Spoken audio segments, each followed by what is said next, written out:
Just looking, their low in August was like 10.5. So tell me when I should do the when they boilerplate. bottomed out, they're up almost 20. But What?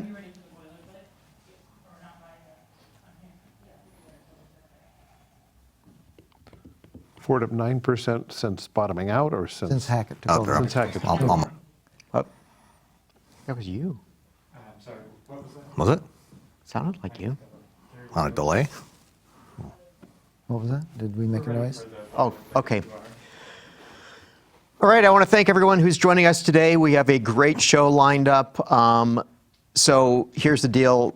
This is going to be a journalist panel, so I want you all to send in a whole bunch of questions, largely about business, because we've got an analyst and we've got two business reporters, all of whom cover the auto industry. So if you can do that, send them through email to viewermail@autoline.tv or via the YouTube chat, or reach out to us on our social media accounts. You can also call us at 1-620-288-6546. That's 1-620-AUTOLIN.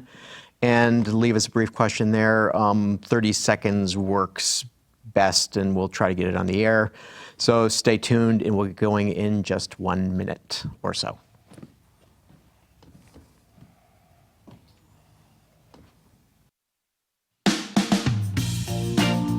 Watch Autoline After Hours live at Autoline.tv every Thursday at 3 p.m. Eastern Time. That's 12 p.m. Pacific Time. You can subscribe to this podcast for free by searching for Autoline in iTunes, Stitcher, or on YouTube. Autoline After Hours is brought to you by Bridgestone Tires, your journey, our passion. Lear, a global leader in automotive seating and electrical systems. And by Hyundai, better drives us. Well, thank you all for joining us. As you can see, John is not here again today, but he will be back next week. So just to let you know what's going on there. So as I mentioned at the top, we're going to have basically a discussion with journalists and analysts. And so, please send in your questions and we'll try to get to them. We have a variety of topics we're going to discuss. So Sam Abuelsamid, is that better this time? Yep. Navigant Research. That's right. So he's our analyst, who is also a journalist. Part-time. Part-time. Yeah. We've got Jeff Gilbert, CBS Radio, long-time fixture. Long time. Old. WWJ, News Radio 950. Veteran. Yes. Yes, who probably has covered this industry in this town better than anyone. Okay, if you butter me up, I'll be glad to be on your show. All right. All right. And last, but certainly not the least, Keith Naughton, who is with Bloomberg. So, Keith, I want to start with you. Okay. Okay, so Bloomberg guy, knows business, knows numbers. So we've talked on this show on many occasions about how car company stocks are not valued as they should be. Right. Yet something seems to be happening this year where there seems to be a change. At least it's slight change. It has flipped, Gary. Auto stocks, U.S. auto stocks, with one lone exception, are incredibly hot at the moment. GM for the year is up about 28%. Tesla, who everyone has always loved, is up about 66%. And Fiat Chrysler has almost doubled this year. Ford for the year is up about 1.2%. Since Jim Hackett took over, they're up about 9%. They're not as loved. And the whole story on this hotness is the market has, finally come to terms with the fact that we're past the peak of the auto cycle, which is what they were punishing stocks for before. Now what they see in GM and Fiat Chrysler in particular is this unlocked value, that they could spin out certain aspects of their companies. In GM's case, it would be OnStar or Maven or Cruise, and spin them off and get a big multiple for that. Or in the case of Fiat Chrysler, it would be Jeep. So they see all this unlocked value that will raise the value of the companies. They don't see that in Ford. Ford's a little farther behind in its autonomous and electrification stuff. It doesn't have a discrete unit it could spin out like that and make money off of. So they are not riding this wave. But U.S. auto stocks. Oh, and then there's Tesla. So Tesla, It's a U.S. auto stock. Well, it is a U.S. auto stock, sort It's of. Elon. Yeah. So It's not Elon, the company, it's Elon. Elon has drastically missed the Model 3 launch targets. Right. He himself has said, we are in production hell. So put those words in the mouth of any other U.S. auto executive, and what would happen to their stock? In Elon's case, all up, baby. The stock is climbing on production hell. So why do you think that's the case? Because you don't want to peak too early. That's right. Elon, Tesla so far, this year has been absolutely consistent with their entire history. They have missed every deadline they've ever set for themselves. Eventually they sort of kind of get to where they promised to be, but they've never come close to being consistently profitable as a business, aside from being able to sell their zero emission vehicle credits, and they've never found a deadline that they couldn't miss wildly. So they're totally consistent and keep growing. At least the stock price keeps growing. My theory behind Tesla has always been that investors don't consider it an auto stock, they consider it a tech stock. And these are people who want the next big thing. And no matter what a car maker does, these businesses have been around 100 years and they cannot make themselves the next big thing. So you've got Tesla, you've got people who see that number, see how much it's increased, and they're waiting and hoping for some sort of breakthrough so they can be like that person they heard about who invested in Google early and got to retire when they were 30 years old. And that's exactly why the auto companies and increasingly suppliers for the last 8-9 years have been going to CES every year, because they're trying to create that perception of themselves as technology companies. They go out there and show off all kinds of interesting technology concepts, what they're doing on autonomous and connected, and then they come back the following week here to the Detroit show and show off their actual products. The stuff they show at CES is all largely pie in the sky stuff, of kind of like what Tesla regularly shows off. So those people are comfortable with vaporware Yes. out at CES. Yeah, And so They like vapor. Yeah, So to show that Don't is show me something real. Don't show investors me like 10 billion vaporware. in profit. Show me something cool. Yeah, But in exactly. the case of Tesla, it is, it's the cult of personality. Right. Yeah. Forget about little Rocket Man. It's big Rocket Man. It's Elon. Big effing Rocket Man. Have you seen him land those rockets on the postage stamp on their feet? This guy, he has done incredible things. So people expect him to do more incredible things. But I want to ask you, you mentioned something about the auto cycle. We're beyond the auto cycle. What do you mean by that? Well, sales have peaked. We're on the downside of the hill now. Last year was 17.5. This year is going to be, about 17? Next year less. So, once you're past the peak, it's time to sell. And that's why there was the sell-off in the stocks, even as they were making a ton of dough. What investors saw, they're betting on the future. And if the future means fewer sales and fewer profits, time to get out, sell high. The market likes the potential for growth rather than the reality of just a consistently profitable company. Even in the technology space, if you look at Microsoft over the 10, 12 years before Satya Nadella took over a couple of years ago, that stock was flat for the better part of 15 years.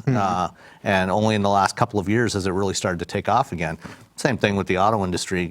They see a company that's companies that are steadily making money, but they don't see a lot of room for huge growth, and so that's why they've bailed on those stocks and gone for something where they see a lot of future potential, even if it may not ever be realized. They see that potential there. But I think you're also seeing something different when you compare General Motors and Ford. Look at the two of them in the last couple of years. A few years ago, people were saying when the GM ignition switch recall crisis was out, will Mary Barra even make it? Well, that leadership team, and it's not just her, it's her, Mark Royce, and Dan Ammon, got through that. They got through that fairly well, and all of a sudden, they're kind of put up on a pedestal, not at the Elon Musk level, but for people who are really into business, people are looking at them and going, okay, they did this. They've got some pretty good products out there. They're looking good. Ford a couple of years ago, well, Alan Mulally was the leader there. Mark Fields had a very difficult act to follow, and Jim Hackett is a great unknown. Is he another Alan Mulally? Or is he somebody who's coming from a different field? Well, I'm not asking that. I'm saying that's what investors are saying. They're wondering, is this a guy who is really going to take them there? Or is this a guy who has some vague ideas? And I came away from listening to that presentation not really feeling like I knew anything different about where Ford was going from the presentation Mark Fields gave last year at the end of the year. GM is definitely hot at the moment. Mary Barra is a clear rock star CEO. And the previous rock star CEO in town was Al Mulally. So all the magic has shifted over to GM. And it's not smoke and mirrors. They are executing. They have higher profit margins than Ford. They are farther along in electrification. They have a extended range electric car on the road today. Ford's will be coming in 2020. You know, they have an actual plan, and they're being rewarded for that. And I'm coming to this show after just spending my first half hour in Super Cruise, and I'll tell you that's very impressive. It's an impressive technology. Once you've seen it, you kind of get the whole idea of how it works, and you think, this is something, okay, maybe I'm not going to be somebody who's going to shell out $5,000 for it, but I realize why somebody who has a spare $5,000 is willing to do it. So this is a technology that's in the Cadillac CT6, which Correct. basically allows you to drive at Hands-free. It allows you to at drive level- hands-free. It's a level 2 partial automation system. And Yeah. it's the first one where the manufacturer is officially saying you can drive hands off, eyes on the road, but hands and feet off the steering wheel and the pedals. And that system really reflects, you mentioned the ignition switch recall a couple of years ago. That system reflects how GM responded to that, in a way that's very different from a lot of the things that have happened in the past, especially with GM. They took the lessons from that and said, okay, we're going to go back to all of our upcoming programs and really crack down on the safety case for every product we put out from now on.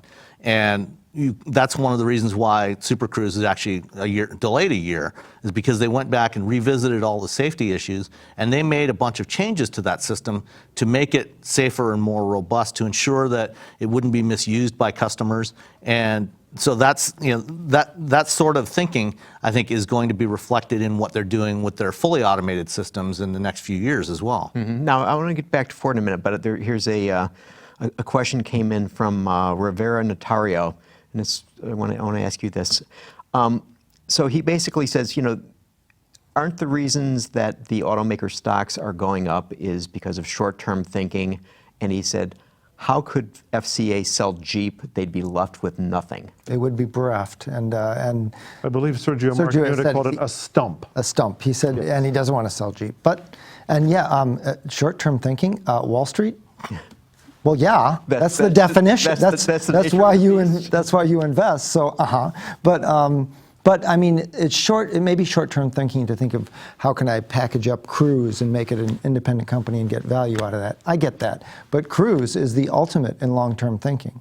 That's what GM is being rewarded for too. They have a good autonomous plan. They have Super Cruise on the road, and it really is an engineering marvel. It's really good. GM would be crazy to get rid of either Maven or Cruise at this point, because I think both of those are key to really making automated driving a commercially viable product in the future, and generating new revenue streams for the company as you start to get into a phase where you stop having individual vehicle sales and transition to mobility as a service. And they're also something that can be clearly articulated as opposed to that vague mobility as a service. It's, we have Maven, we can do this. We have OnStar, we can do this, as opposed to, yeah, this is something cool that we could do someday. I mean, this is something that they're actually doing and can actually be a proof point for consumers. Okay, so the Jim Hackett presentation to Wall Street, so he said in 2019 there'll be 100% of the vehicles will have connectivity. That's sort of a meh, right? Yeah, I mean, GM's been there for at least a dozen years. Right. So Well, and if you think of OnStar, they've been there for that's what I 20 mean. years. Right. Yeah. It's- Well, I mean, they've been 100% penetration on OnStar Right. at least the last 10, 15 years. So that is a catch-up. Okay, so he said they'd be reducing automotive cost growth by 50% through 2022. There's be $10 billion in incremental cost reductions, $4 billion reduction in engineering costs. using common parts, reducing order complexity, building fewer prototypes. That's something that you hear all the time in Wall Street presentations, how they're going to cut this from this budget, that from that budget. So I don't see anybody walking out of that going, wow, that's kind of what you're supposed to do. It's like weeding the garden. In the beginning of my engineering career in the early 1990s, we were hearing that same message every couple of years. Oh, we're going to cut down our development times. We're going to reduce the number of prototypes. That's just buzzwords. I'm Okay. sure Henry Ford told his investors at the Piquette plant that maybe we can get the line to move faster from this floor to that floor. I mean, it goes You don't back. cut your way to I think we're- prosperity is the old saw. Well, but that's the sort of thing I'm wondering about. That's Okay, the old saw, and so they're gonna have all these incremental cost reductions, yet they're going to be offering cars that have higher levels of technology. It somehow seems. Well, a I little, think where most of those cost cuts are going to come is from slashing spending on a bunch of passenger car models, Right. as opposed to utilities. So they're going to focus on the utilities and trucks where they've got higher margins and introduce more higher profit versions of those, like the $100,000 F-450 Limited that they just announced. But, the most troubling slide that Jim Hackett put up there was when he showed that costs have grown as much as revenues over the last few years. They got fat. 30% increase in revenues, 30% increase in costs. And that's why they didn't hit their 8% profit margin target. They've been at 6%. And he said the difference, that 2-point difference is billions in value. And meanwhile, GM is hitting its margin targets. So to your point, Sam, he said that they'd move $7 billion from cars to SUVs and trucks. They'd reduce the capital expenditures for internal combustion engines by 1/3 and redeploy it to electrification.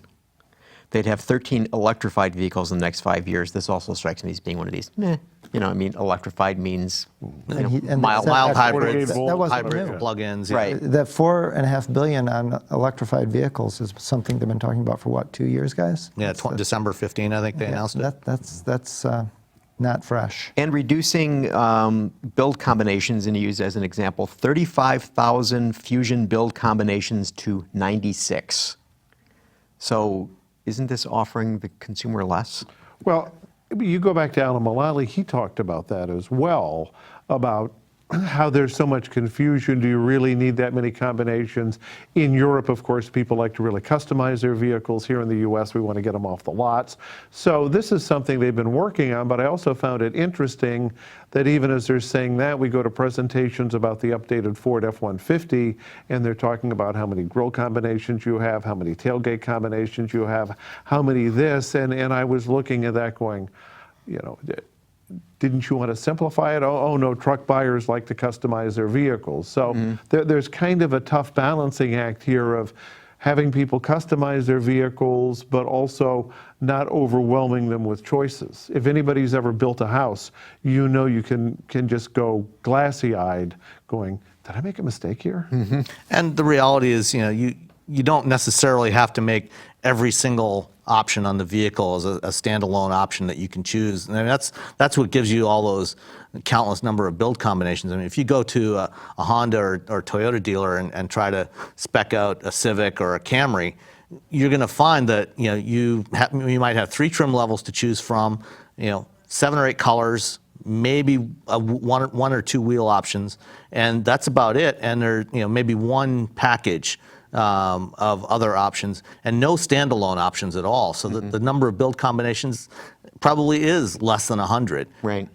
Which is not something you find typically from the domestics. They've talked about it in the past, but they've never actually executed it. Let me give you an example of how this can backfire on you in the real world, and this is a personal example. My wife's lease vehicle is a Ford Explorer.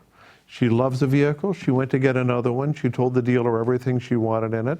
They delivered the vehicle, and it had everything she had asked for. And about a day later, she's looking to program the remote control for the garage that normally comes in the sun visor.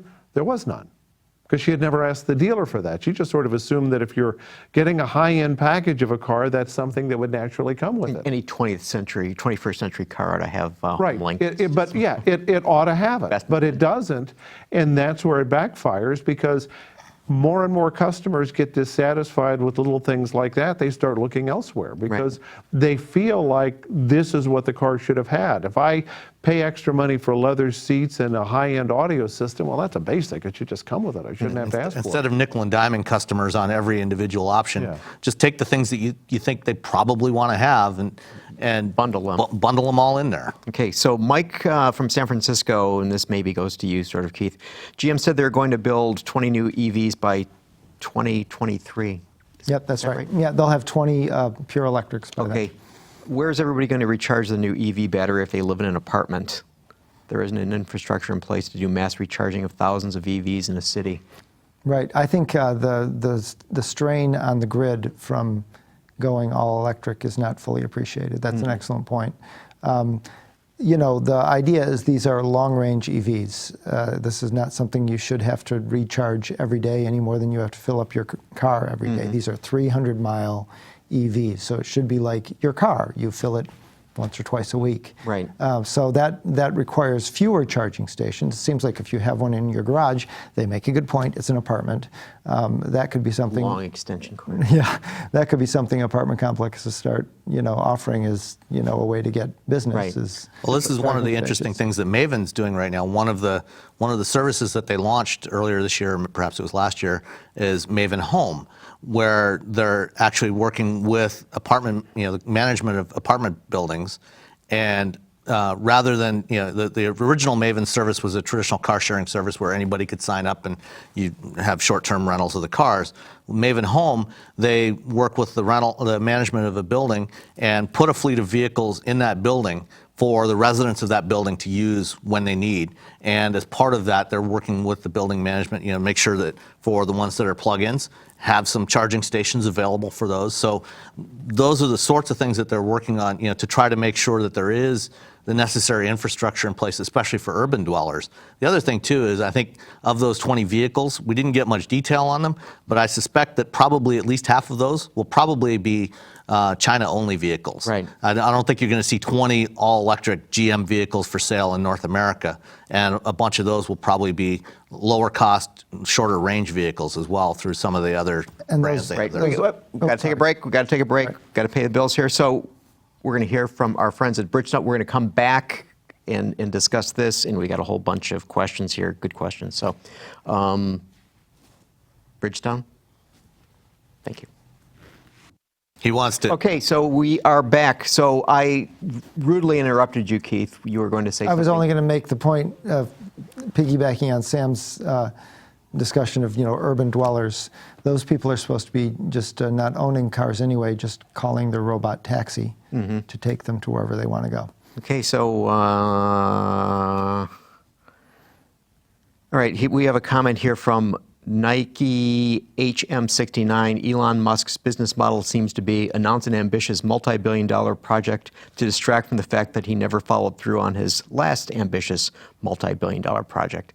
I don't know that that's completely fair. Yeah, I mean, he's followed through on everything. He just doesn't meet schedules. That, you know, it's not that, I mean, you know, he promised the Model S and he eventually delivered it in volume. And he promised the X and eventually sort of delivered that, and the 3. So he does eventually follow through. It's just he's not very good at the timing part of it. He's made electric cars desirable. Yeah, absolutely. No one else has done that. Right. Yeah, Many have tried. He deserves huge credit. I mean, we would probably not even be talking about mainstream, long-range, Absolutely. affordable EVs right now were it not for Elon and Mark Tarpenning and Martin Eberhard, you know, the other 2 founders. Right. You know, if those guys had not pushed through to get Tesla launched and get the Roadster on the road, we wouldn't be having this discussion today. So there's something to be said for giant egos. Okay, just we've didn't necessarily got a phone call here. Could we bring the phone call in? This is Clem Zarowski from Delmont, Pennsylvania. All these auto companies are saying by 2025 they're going to have these dozens of electric-powered cars. What are they going to do if the people don't buy them? That's my question. Thank you. That is such a great question. There is very, very little demand for pure electric cars. What they're promising are electric cars that are better than what we've seen before, these 300-mile range electrics, so you don't have to compromise. But But electric cars cost more than gas-powered cars. What do they have? I mean, if you even include the hybrids, they still have less than 3% of the market. We have cheap gas in this country. No, there is no consumer demand for electric or hybrid cars. Isn't this sort of chicken and egg sort of thing, though? I mean, the costs are higher because at this point the volumes are lower. And it seems that as you increase the number of vehicles you're making, that your costs, you get economies of scale, your costs You'll go get down. the costs down, but the other issue remains recharging. And even if 95% of what you do is within that 200-mile range, there 99% say there are still those other times you want the freedom to go places. And the psychology of buyers is they buy cars for their maximum ability. People buy a 7-seat vehicle for that one time a year that they're hauling 7 people. I mean, if you're strictly looking at logic, only police officers and road crew members should have all-wheel drive because your average person shouldn't be out in a bad day.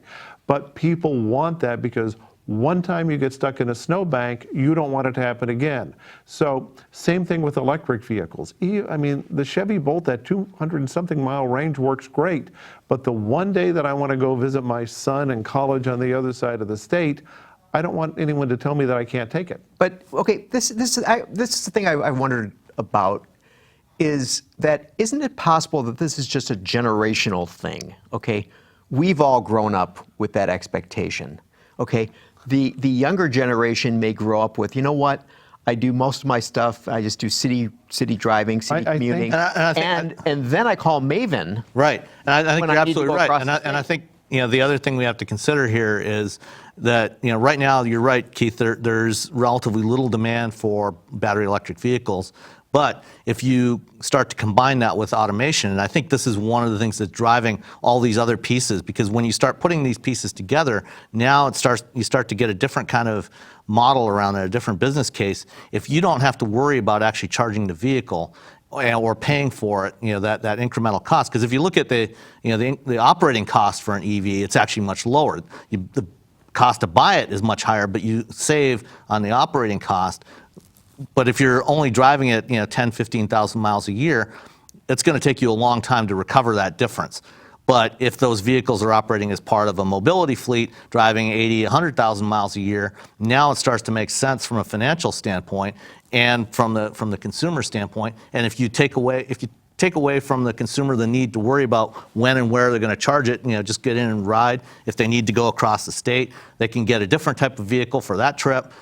So all of these other things start to coalesce around the combination of services, electrification, and automation. Can I say something about generational? Because it's interesting as we look at the millennial generation, they are a lot like baby boomers in terms of what they do.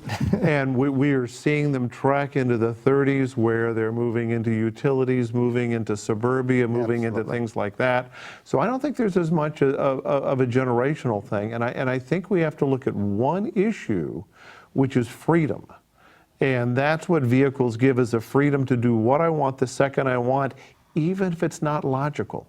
A lot of things people do with their cars, with their possessions, are not the least bit logical, but there's that thought that I may want to do this at a moment's notice. And the first time that somebody is late to somewhere they want to be because they decided to take an Uber, then that Uber no longer gives them the freedom to avoid having to worry about parking. It gives them the hassle of getting somewhere late. So these mobility services have to be designed so that they are as good as your car is and take the hassle out of it as well. Because if they're not, then they're not going to work. Just a quick point on the cost issue when it comes to electrified vehicles. Hybrids will always cost more because they're 2 propulsion systems. If you have to put 2 propulsion systems in a car, that's always more costly, which is why you see the industry starting to move away. That's why Ford is sort of behind. They were pioneers in hybrids, but hybrids are turning out to be the wrong bet. And Ford made this big argument in their presentation, Hackett did, that building just a battery electric vehicle, a pure electric vehicle, is simpler. It requires far less factory space, less time, less cost. Battery electric is simpler, but particularly, again, going back to the automated vehicles, the hybrids, at least in the early years, are probably going to work better for that because of the fact that all of this automation equipment is going to draw a lot of power and reduce the range on a battery electric vehicle. And so the hybrids are actually going to be a more convenient, more usable option for those, at least probably for the first 5 to 7 years. Okay. All right. We'll take this pause. We'll take a short break. We'll come back with the Dr. Data segment. We've got another one of those this week, and these guys are just chomping at the bit to determine what this number is going to be. So we're going to hear from our friends at Hyundai.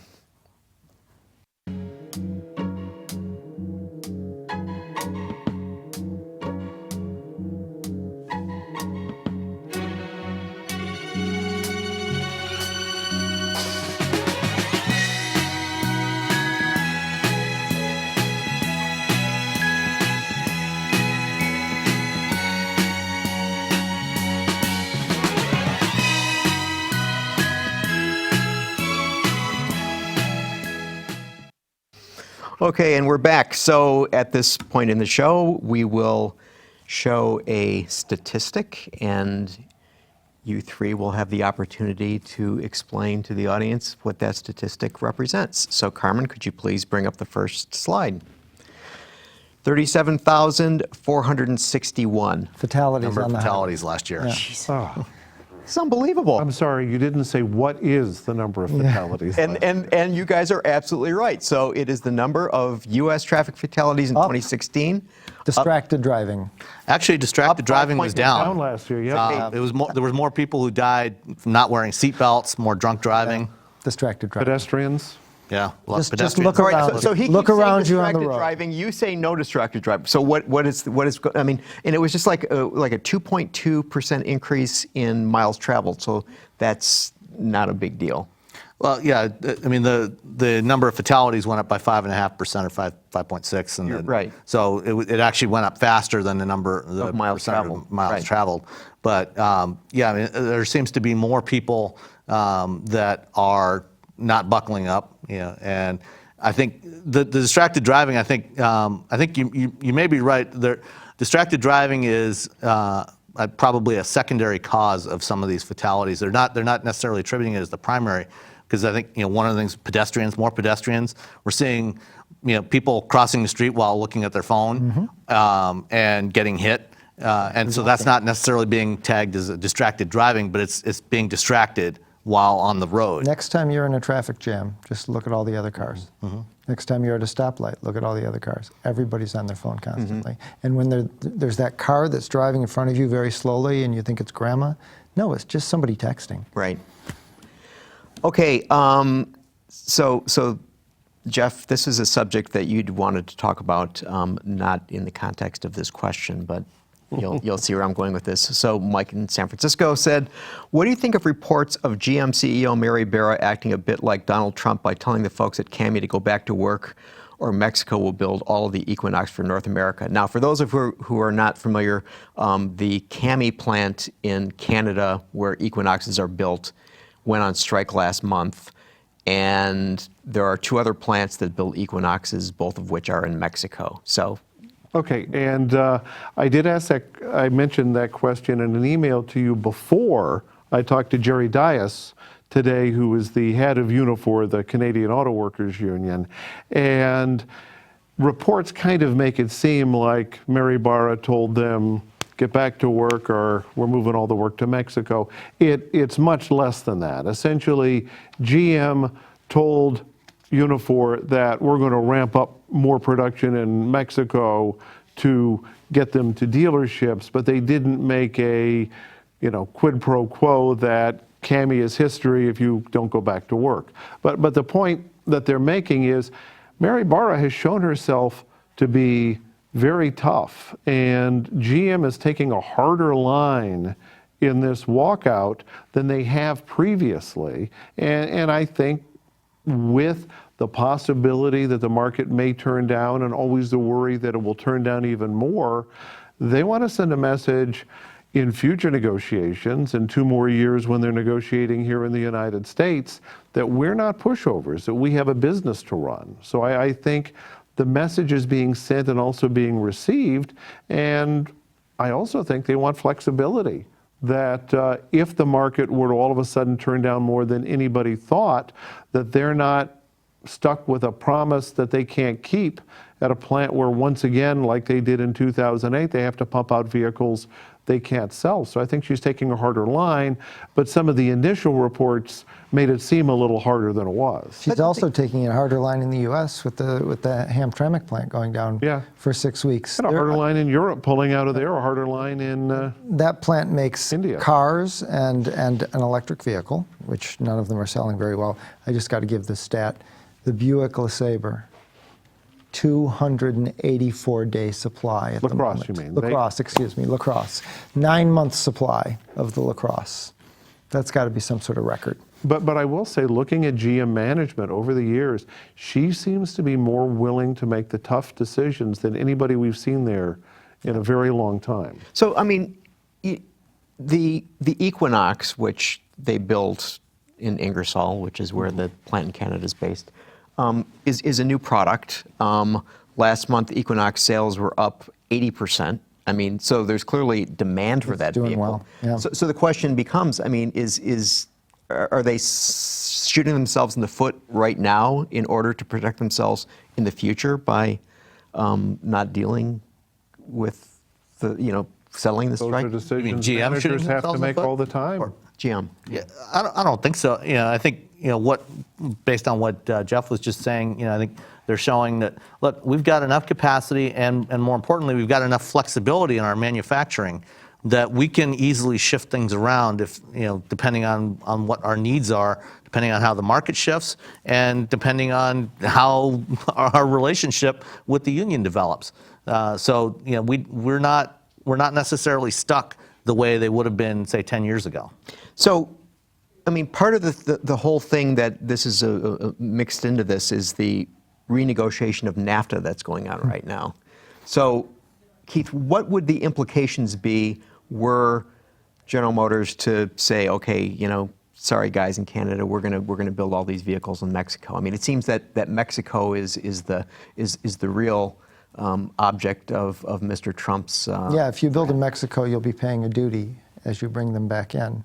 The car companies might just take that duty if it's the 2.5% that's being proposed, because that's cheaper than tearing up your supply chain and moving it all to the United States. So, it's the lesser of two evils. But the industry has pretty uniformly condemned the proposed changes to NAFTA that the president is suggesting. And they sure don't want the president to tear up NAFTA. Right. That would be a disaster. You guys, any insight? The industry has definitely restructured its supply chain significantly over the last 25 years, since NAFTA. And it would be a major problem if they had to suddenly, guarantee that we had at least 50% parts content, U.S. parts content in any vehicle sold here, to avoid duties. There's so many parts that go back and forth multiple times across the border, between various supplier plants that it would be almost impossible to track anyway. We did a graphic on a seat, I think it was in a Ford product, that I think it originated in Kansas City. It went down to Mexico twice, it went up to Canada, it came back to the United States. This is all one seat in one car. How do you do that? Are you going to charge a duty every time it crosses a border? So, who knew that the auto industry is so complicated? Well, not, Everybody in Elon this Musk. town. but not President Trump. Yes. All right. We're gonna go back to a topic we've talked about before. So Ray Mitrowitz says, is autonomy changing how companies are getting valued and looked at from a business perspective? Where do you think this field is headed? I don't even know what the field part is, but I think it's certainly having an impact on the way people are seeing the industry, especially investors. And it's one of the things. And Adam Jonas, Morgan Stanley equity analyst, the other day put out a research note. He cranked up his target price for Tesla stock, and one of the primary reasons he gave was this mythical Tesla mobility service. He's saying he valued that business unit at $12 billion, which is why he increased his target price on the stock by $50 so this would be an autonomous service Yeah. of Teslas will come to your house and Yeah, an autonomous you know what? mobility And service. they got that 325-mile range. They could take you across the state, Jeff. All right. And you could just sit in the back seat. Except could that do that business for the doesn't back. exist yet at this point, and nor does Tesla have an autonomous vehicle. Let's not get Yeah. details. But I mean, that highlights yeah. the Tesla difference. Yeah. They will get a valuation that is higher than Ford for something possible in the future while ignoring production hell with Model 3 and And present day. the what I was gonna say. the fact that Ford is doing mobility services today through Chariot. GM's got Maven. I mean, GM's obviously getting some credit for Maven, but Ford is not getting credit for some of the things they're doing. Yeah, but with Chariot is to go like it's a bus service. But it's one component of a mobility ecosystem. I mean, we're not. Mobility as a service is not just going to be little pod cars driving you around. Right. It's going to be a variety of different types of vehicles, including vehicles that transport cargo and packages Right. around. But I was just going to say about the Tesla shuttle that would take me across the state, with Tesla's history, would arrive 2 days too late. Your son will wait. Yeah, but again, getting to the mobility as a service, I've always wondered why somebody doesn't try something with Detroit, because if you can crack the code of true mass transit in Detroit, the way things are spread out, you would be a genius beyond anything else. If you could figure out a system somewhat like San Francisco and Chariot, where you can take a person, particularly somebody who lives in the city where there aren't that many jobs, take them out to the suburbs where there are jobs and get them, I have a job in Troy, I have a job in Southfield, et cetera, get them to the right places on time. That, to me, would be one of the most monumental achievements. That's actually something that's being worked on at the beginning of this year. The city hired a chief of mobility innovation, a gentleman named Mark DeLaverne, who works in the mayor's office, and they are working, trying to figure out some plans, trying to figure out what is the best approach to do that. Detroit, in particular, has some unique challenges because That's why it's such an achievement. it's so geographically dispersed and very very low density in many parts of the city. So it does create some unique challenges, and there's also the fact that a large proportion of the residents are underbanked and unbanked, so they don't have credit cards and debit cards, which again makes it challenging. But they're working on trying to figure out what the right solutions are for Detroit. All right, we're going to take our last break here, and this is getting pretty lively, and we've got a whole bunch more things to discuss. So we're going to hear now from our friends at Lear. Lear Connexus offers a parental controls application with geofencing that sends notifications regarding driving behavior and location, including curfew alerts, acceleration alerts, and speed alerts, all delivered to a smartphone application that includes vehicle location, driver notifications, and a report card of driving history, including notifications when predefined geographic boundaries are crossed. For more information, visit lear.com. Okay, and we're back. This is interesting. Back to the whole electrification thing. Carol points out, why is no one bringing up the Chevy Volt? I talked about the extended range GM electric car earlier. I just Didn't call it the Volt. but Sales of the Volt have been declining as sales of the Bolt EV have been increasing, and that's one of the reasons why they've got the Hamtramck 6-week is shutdown brought at down. Hamtramck. Yeah. The Volt is made in Hamtramck. So what else is the So- LaCrosse built there? yep. LaCrosse, Cadillac CT6, the Yep. Volt, and Malibu, isn't it? the XTS, Cadillac XTS, Yep. and Impala, I think. I think this comes back to that hybrid pure electric issue, though. What the Volt was this kind of hybrid, and that seemed like a killer app at the time because hybrids were in ascent and Prius was ruling the world. And now what we want are extended range pure EVs, and Prius is in decline. Well, the Volt is also, and the Prius, are also hit by the general market trend away from smaller cars. Everybody's moving towards very true. utilities. I think as soon, once GM gets these next two EVs on the market that they Right. promised within 18 months, both of which I think are supposed to be crossovers of some sort. And Ford's first extended range Right, EVA they're is all a doing them SUV. as utilities, Yep. and Yep. so that's going to help. That will definitely help. Okay, we have a telephone call. So could we bring the telephone call in, please? Does anybody call it a telephone? Hey guys, it's Jonathan Brown out in Old Japan, New Jersey. electric cars are going to be a huge success because you don't have to take them in for inspections, you don't have to take them in for oil changes. It's once every 4 years. You change out the battery coolant. They accelerate like crazy. They're quiet. They're roomy. They handle good because the batteries are at the bottom of the chassis. It's pretty cool technology. I'm all into V8s and Corvettes and things like that, but I got to tell you, this Tesla, an upcoming Jaguar, and Volvo CUVs are really exciting. I anticipate GM's two offshoots of the Bolt to be even greater success. That's my 2 cents, guys. Question is, when's the Volvo coming out and the Jaguar? And if you took a guess, what do you think those two will cost? The I-Pace and the XC40. Have a good one. Obviously, Jonathan likes likes EVs. likes an EV. Yeah, he likes a good Well, EV. something to keep in mind, you mentioned the maintenance costs and maintenance requirements for an EV, and certainly an EV never needs an oil change. But the reality is, for most modern cars, aside from oil changes, most of the maintenance intervals have been stretched out dramatically anyway, and they actually don't. It's not like you need to take them in for tune-ups anymore, and you still need to take an EV in for tire rotations and alignments, and you still got to replace light bulbs and wiper blades, and those are all the same things. So really, all you're really saving, at least through the first 100,000 miles, is the oil changes, which isn't that big of a cost or a hassle. Mm-hmm. As far as the pricing goes on those cars, I don't think Volvo hasn't said when their first EVs are going to hit the road, but Jaguar and Audi are both going to have direct competitors to Tesla coming out by mid-2018. The Jaguar I-Pace, which we saw as a concept last year at LA, will be launching sometime, I think, next spring, and it'll probably be priced somewhere, starting somewhere in the $75,000 to $80,000 range, I think.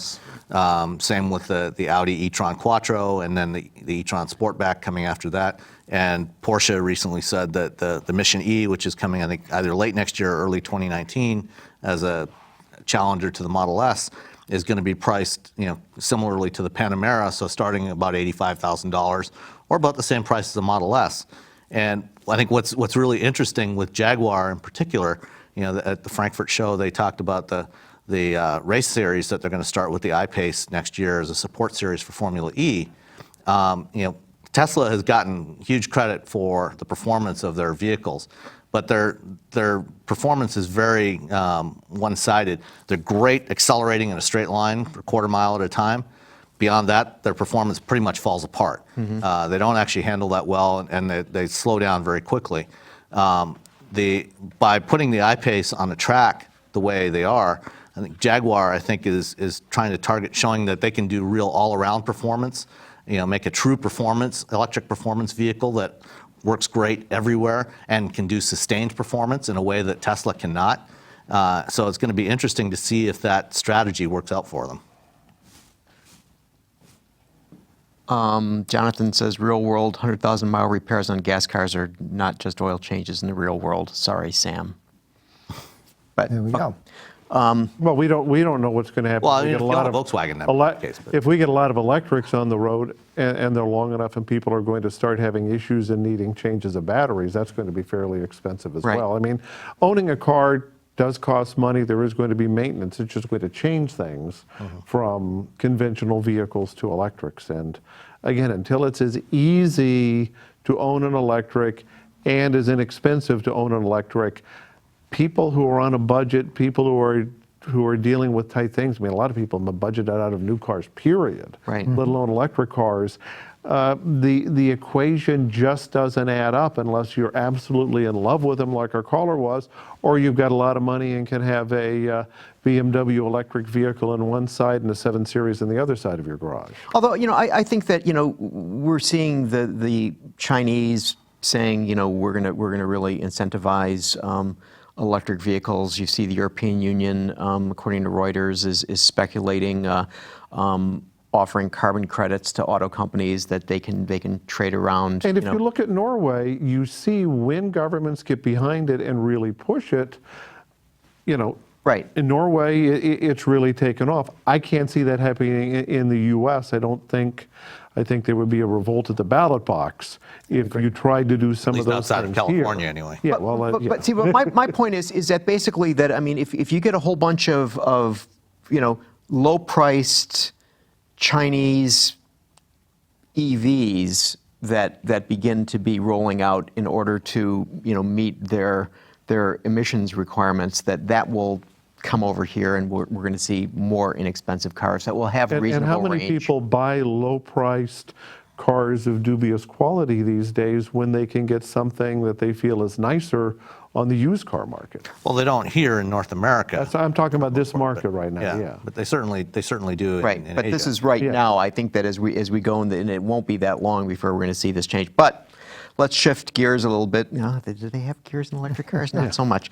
All right, so Jeff, you made an interesting point that we're seeing Intel has put out an ad with LeBron James promoting autonomous vehicles, in that Waymo is also going to be. Waymo's doing it too. Well, both of those have to do it because people are still a little nervous about the ideas. And if you've seen the LeBron ad, it shows him, here's about as manly a man as you can get, being a little nervous to begin with. And then afterwards, hey, this is great, this is wonderful. I think he even says, I want one of these. It serves two purposes. One, it gets the general public a little more like, okay, yeah, maybe I could get into something like this.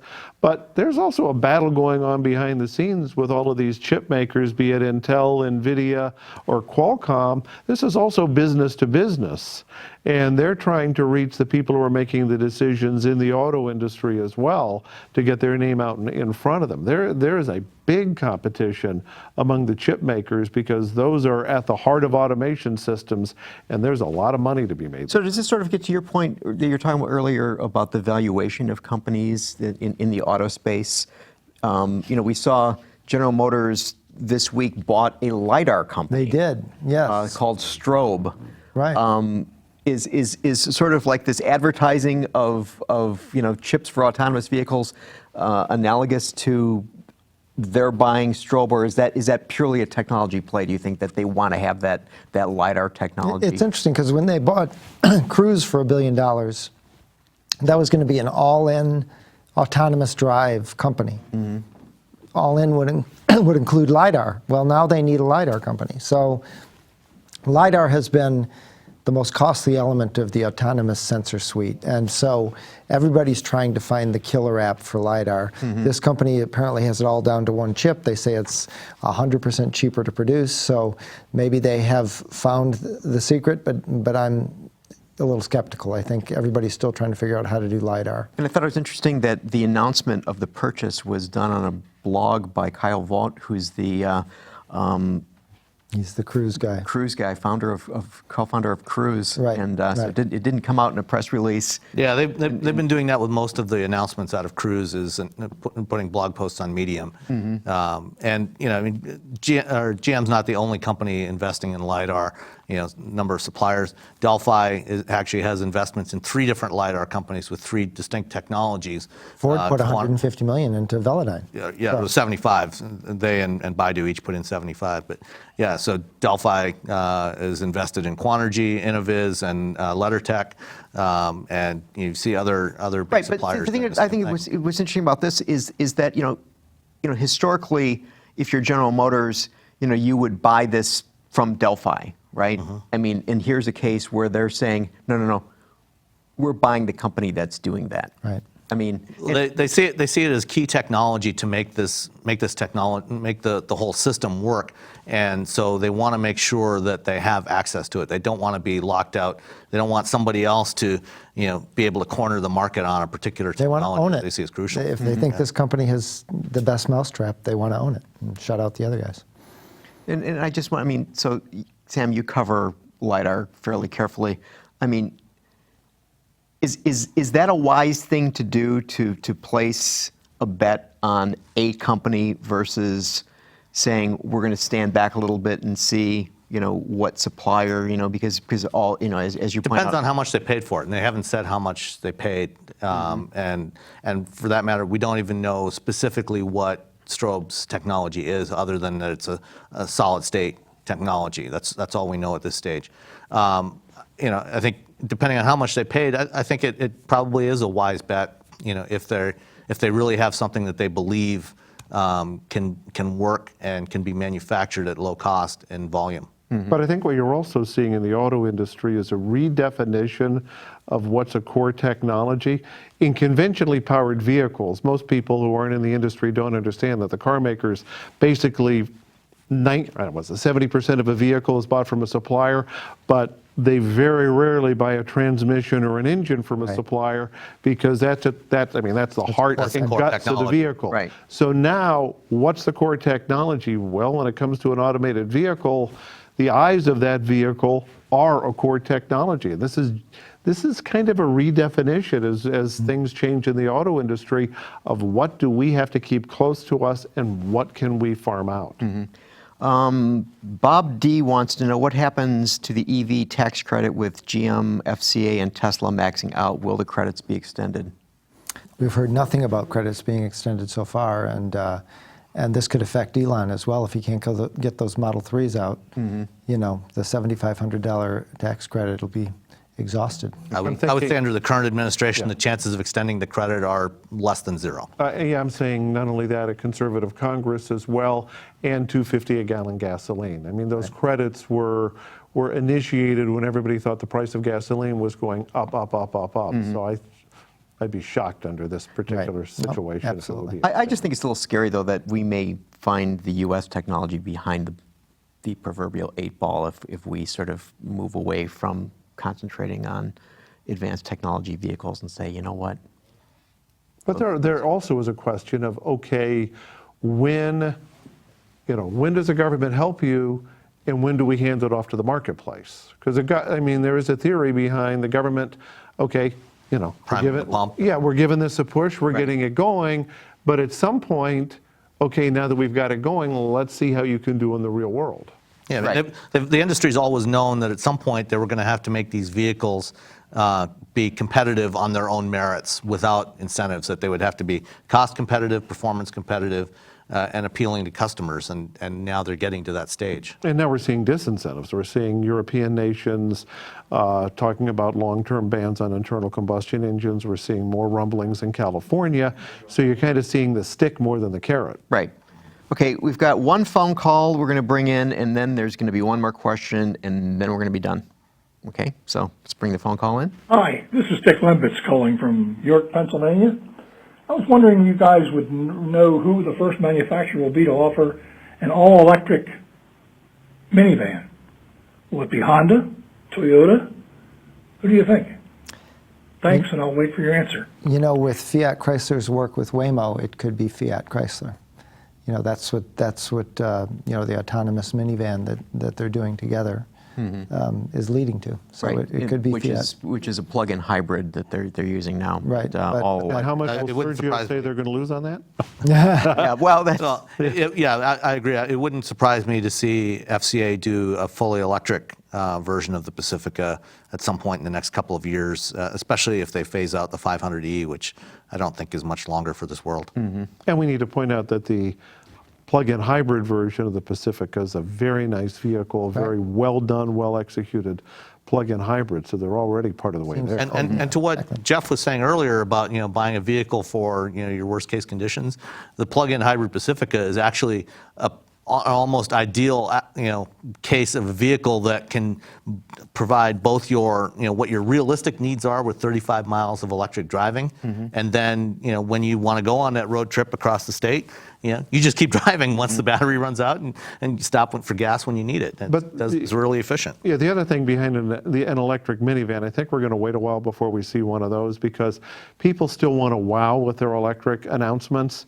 And minivans don't exactly wow with it. Right. Utilities Unless they're would. self-driving. Well, yeah, I think that's actually where you will see it first, is for an autonomous, a chariot type of service, or what Waymo is doing. And you mentioned Waymo advertising. I think one of the reasons they're doing that is trying to build confidence, because they want to launch their autonomous mobility service in Phoenix. Okay, so this strikes me as somebody's trying to do a little market research here. Miro Kiefert writes, do you think there is room in the U.S. for another new brand from an OEM that was never present in the U.S. but has a 50-year history with an MSRP in the $17,000 to $24,000 range? Is that like a riddle? A new brand from a company that was never present in the U.S. market at $17,000. Yes. Are they referring to someone in particular, or this is just? It's Probably. Let's put it this way: for anybody to break in at this stage, it's been tough for Tesla, and they had a very unique proposition in the market. I think for anybody else to try to do that is going to be really tough, including PSA. And I think if you're breaking in at the low end like that, you better have good quality, because if it's another situation like Kia was when they tried to come into the market in the 90s, this is a different world today. Yeah. I don't think, there are so many other options that people would have in the used car market otherwise, that something low end with low quality is going to have trouble. If they can come in low end with high quality, that's a whole different There's a reason situation. Elon started at the top of the market with the Roadster and the Model S, because the margins are bigger. There's more margin for error, too. So with the $17,000 car, there's no margin for error. So that I scenario guess the consensus is that unless this is like something really special, Probably not. probably not. All right, so with that, Jeff, Sam, Keith, all you guys, this has been fantastic. I've got much more. We could go on here for hours and hours and hours, but Hey, we're on the internet. Okay, yeah. Stop. you'd probably prefer going home at some point here. So I want to thank you for joining Autoline After Hours today. It's been great, and we'll have you back for sure. So thank you Pleasure very to much. be here as always. Thanks, Okay. Gary. So we will be back here next week. So 3 p.m. Please see us next Thursday. So thank you all very much.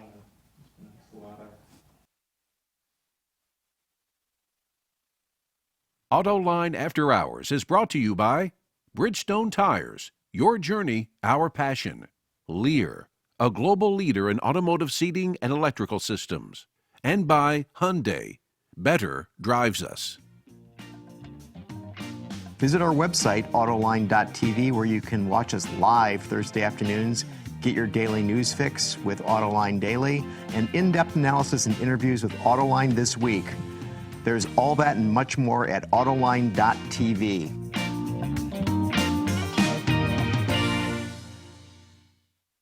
Like exciting. Yeah. And I don't think anybody's going to be lining up for a Lada. And- They'll and- think it's coffee. Yeah. And And if I can get the pumpkin spice Lada, I'm in. Yeah. Otherwise, forget about it. wait, when you're talking about a car that came in and didn't have very good quality, it was cheap. I was thinking Yugo. Yeah. Oh, yeah. Funnily enough, Malcolm Bricklin sent me a connection request on LinkedIn last week or the week before. And the we were talking about Fiat. I mean, that's where they're building the 500L is Yeah. in the former Yugo plant. Yep. Yeah. Well, and that's a good point to bring up. I mean, how well is the Fiat 500 Yeah, how's that done? going? Yeah. It's not 17,000. Or but- Alfa Romeo, or Yeah. and those are brands that at least have some familiarity. Yeah. Yeah. And I was sort of wondering about your point, Jeff, about how powertrain was the sort of differentiator, and that now maybe it'll be